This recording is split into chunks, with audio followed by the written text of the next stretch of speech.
안녕하세요. 하루피스 말씀 충전 하필 큐티 조종환입니다. 오늘 함께 나눌 하나님 말씀은 창세기 9장 18절에서 29절까지 말씀입니다. 방주에서 나온 노아의 아들들은 셈과 함과 야벳이며 함은 가나안의 아버지다, 이렇게 소개되고 있습니다. 여기에서 가나안의 아버지라고 소개하는 이유를 우리가 조금 이따가 다시 한번 살펴보게 될 거예요. 이것은 앞으로 이어지게 될 이야기에 약간의 복선처럼 작용을 하게 됩니다.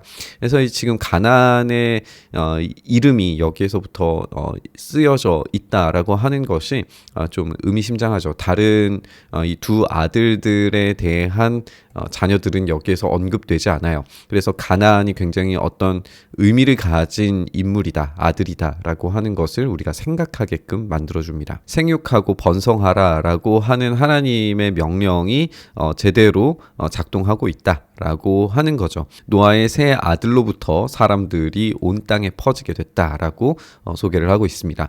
우리는 아담과 하와라고 하는 공통의 조상이 있죠.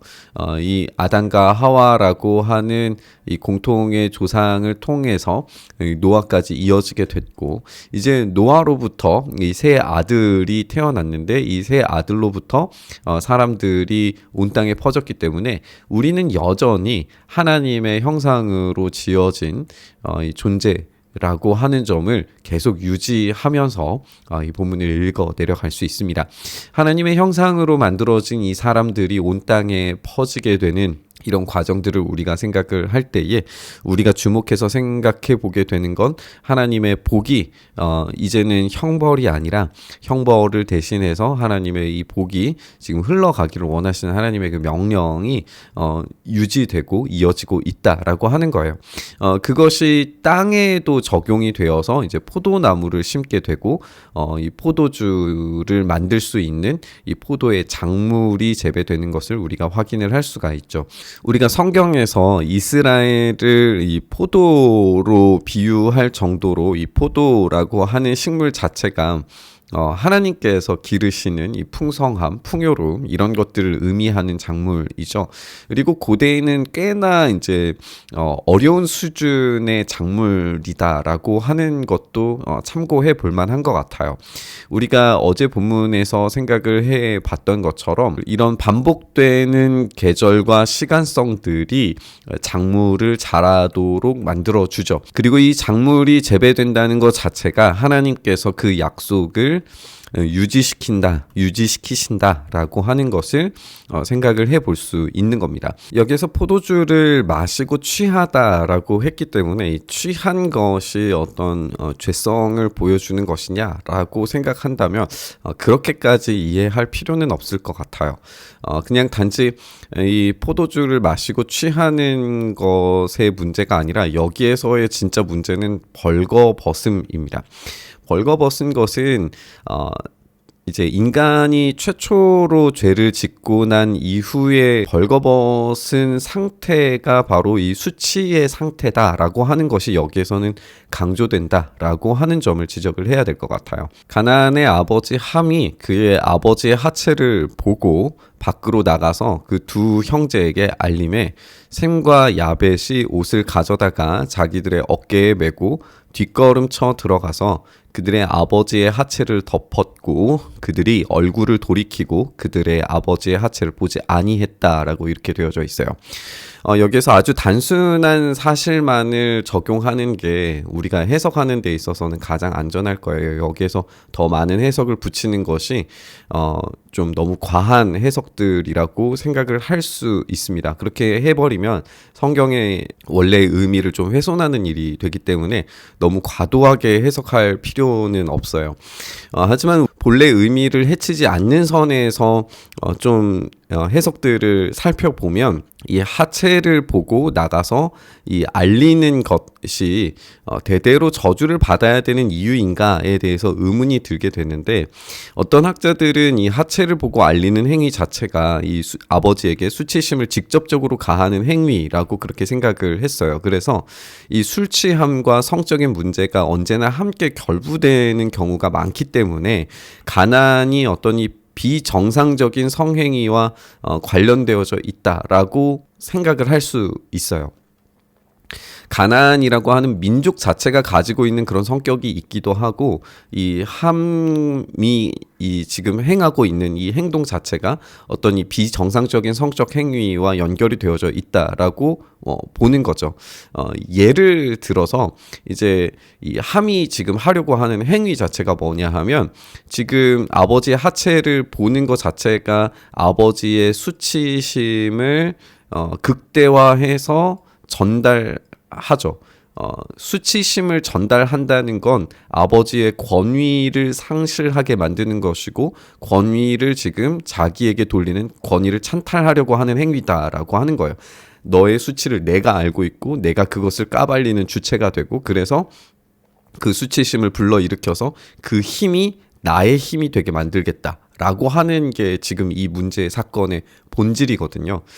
그 이외에 이제 설명을 붙이는 것들이 가능하기는 합니다. 예를 들어서 이제 어떤 이 고대에 특히나 이제 이 가나안 족속에서 벌어지는 어떤 문란한 성행위들을 생각을 하면, 아버지의 권위를 빼앗기 위해서 어머니의 어린 이 아내를 겁탈을 한다든지 이런 방식의 행위들이 벌어져요. 그 예시가 다윗의 첩들을 범한 압살롬 이야기가 그런 거거든요. 그러니까 지금 어떤 정도의 수준을 넘어서는 비정상적인 행위를 하려고 하는 함에 대해서 지금 고발을 하고 있는 장면이에요. 그런 설명을 여기에다가 곧바로 이제 갖다 붙이는 것도 물론 이제 너무 과한 해석이 되기는 하는데, 어쨌든 핵심은 그겁니다. 권위를 찬탈하려고 했다라고 하는 거예요. 이 함은 그렇게 가문의 힘을 자기의 것으로 삼으려고 해요. 노아가 술이 깨어서 그 작은 아들이 자기에게 행한 일을 알고라고 되어져 있죠. 여기에서 이 작은 아들은 막내 아들이라고 해석이 가능합니다. 사실 셈과 함과 야벳이 나이 순으로 기록되었느냐라고 생각하면은 그렇지 않을 수 있다라는 게 이 학자들의 생각인 것 같아요. 그래서 함은 막내 아들일 가능성이 매우 높고, 막내 아들이 지금 권위를 찬탈하기 위해서 반란을 일으켰고, 그 반란에 대한 이 죄의 대가를 치러야 돼요. 이에 이르되 가나안은 저주를 받아 그 형제의 종들의 종이 되기를 원하노라 라고 이야기를 해요. 지금 갑자기 함이 잘못을 했는데, 함이 막내 아들이잖아요. 함이 잘못을 했는데 가나안이 저주를 받아야 된다라고 되어져 있어요. 우리가 아까도 이야기했던 것처럼 함의 아들이 가나안이잖아요. 근데 우리가 다른 본문을 참고하면 가나안은 함의 아들로서 막내예요. 그러면 이제 이야기는 이렇게 됩니다. 막내가 지금 죄를 지었어요. 그래서 이 죄에 대한 형벌을 받아야 되는데 자신의 막내가 저주를 받게 되는 것으로 이어지게 됩니다. 그래서 지금 함에게 직접적인 재앙이 안 떨어지는 게 아니라 함의 아들 막내에게 저주를 내림으로써 이 권위에 대한 질서를 바로잡는 것을 보게 돼요. 굉장히 무시무시한 벌이 지금 떨어지고 있는 거죠. 이르되 하나님의 셈의 하나님 여호와를 찬송하리로다. 가나안은 셈의 종이 되고, 지금 축복을 하는 것처럼 보이죠. 셈의 하나님 여호와를 찬송하리로다. 그만큼 이제 셈의 하나님이 될 것이다 라고 하는 의미가 되는 것이고, 하나님이 야벳을 창대하게 하사 셈의 장막에 거하게 하시고 라고 이야기하기 때문에, 하나님께서 야벳을 창대하게, 셈은 야벳의 이 장막을 쳐주는 존재로서 더 넓은 어떤 의미를 갖는 모습을 보여주게 돼요. 그렇다면 지금 여기에서 또 다시 가나안이 그의 종이 되게 하시기를 원하노라 이야기했을 때, 종이 되기를 원하노라, 종이 되고 종이 되게 하시기를 원하노라, 이렇게 이 삼중으로 저주가 임하게 되는 것을 보게 됩니다. 엄청난 이 저주가 지금 떨어지고 있는 걸 보게 돼요. 권력을 뒤집으려고 했던 함의 시도는 철저한 심판을 당하게 되는 것을 우리가 보게 됩니다. 홍수가 있은 뒤에도 노아는 350년을 더 살았어요. 노아는 모두 950년을 살고 죽었다 이렇게 되어져 있습니다. 홍수가 있은 뒤에 350년을 살았다라고 하는 것은 홍수의 시작으로부터 치는 거죠. 왜냐하면 홍수가 끝난 것은 1년이 지난 시점이기 때문에 만약에 홍수가 있은 뒤에 350년을 살았다라고 계산을 하면 951세를 살고 죽었다라고 이야기를 해야 되는데 그게 아니라 홍수로부터 350년을 더 살아서 950세에 죽었다라고 그렇게 기록을 하고 있어요.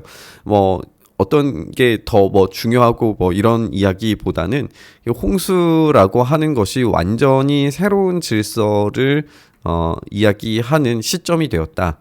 라고 하는 것에 우리가 방점을 두어야 될 것 같아요. 새로운 질서가 시작이 되었고 그 재앙 자체가 하나님께서 새로운 시작을 알리는 그래서 죄를 씻어버리고 하나님께서 주시는 그 복에 따라서 풍요로움과 또 생육하고 번성하는 것이 시작되도록 해야 했던 거예요. 그런데 우리가 살펴보듯이 이렇게 새로운 질서와 새로운 시작이 생겼음에도 불구하고 여전히 이 죄성이 어떻게 발현되는지를 우리가 보게 되는 거죠. 어쨌든 우리는 술 취한 노아, 그러니까 완벽하다라고 설명되었던 노아가 얼마나 부족한 인간이었는가, 수치를 가지고 있는 인간이었는가를 확인하게 되고, 그리고 이 막내의 반란을 통하여서 끊임없이 이 힘에 대한 추구, 또 힘에 대한 권력 투쟁, 이런 것들이 끊임없이 이어지고 있다라고 하는 것을 우리가 발견하게 됩니다. 그리고 이런 모습들이 결과적으로는 하나님으로부터 벗어나려고 하는, 그래서 하나님의 힘을 거부하는 그런 사태로 계속해서 인류는 나아가게 된다라고 하는 본질적 메시지를 우리가 발견하게 됩니다. 오늘 본문에서 사실 하나님께서 어떤 일들을 하고 계시는지는 설명되지 않습니다. 하나님은 철저히 이야기 뒤편에 계세요. 그런데 우리가 알고 있듯이 노아의 이야기가 여기에서 끝나고 이 족보 이야기가 한번 등장하고 난 이후에 바벨탑 이야기로 이어질 거란 말이죠. 그러면 이 바벨탑에서도 결국에 이야기되는 결론이 하나님을 향한 이 권위의 찬탈, 자신 스스로가 왕이 되길 원하는, 힘을 가지려고 하는 문제가 거기에서 발생한다라고 하는 것을 우리가 생각을 해볼 수 있는 거죠. 우리가 그렇다면 우리의 삶의 질서의 주권을 누구에게 두느냐가 얼마나 중요한가를 생각해 보게 됩니다. 우리 스스로 힘의 주권을 가지려고 할 때 우리는 반드시 실패할 수밖에 없을 겁니다. 그러나 하나님께서 주신 그 질서에 따라 우리가 복종할 때 하나님께서 주시는 그 충만하고 풍성한 은혜는 지속적으로 우리에게 제공될 줄 믿습니다.